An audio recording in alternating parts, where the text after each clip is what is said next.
Hey, Dr. Presley here. I get a lot of great questions from my patients about hip and knee replacements because that's what I specialize in. So I thought I'd take the time to answer some of those questions here. But first, I wanted to address how to find a good orthopedic surgeon, especially for hip and knee reconstruction. And I was thinking of maybe the first step, and first great step would be to get referrals from your family and friends. Odds are you know somebody who's had a hip or knee replacement, and ask them how their outcome was, what their experience was like. Would they recommend their orthopedic surgeon to you? And even further, if you know hospital staff or you're probably working with a physical therapist, ask them what orthopedic surgeons they recommend, because they work closely with those orthopedic surgeons and they've seen their outcomes and they know who to recommend and who maybe not to recommend.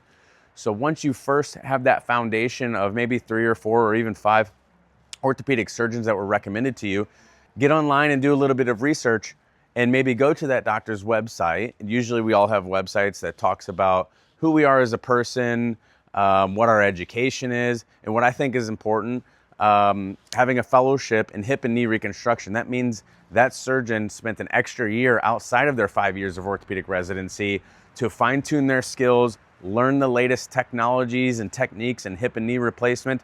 And usually orthopedic surgeons that are fellowship trained in hip and knee reconstruction are more high volume in hip and knee replacements, which studies have shown that they do have better outcomes when they are more high volume. So I would start with that, and then we can talk about some other ideas and techniques in finding a great orthopedic surgeon for you.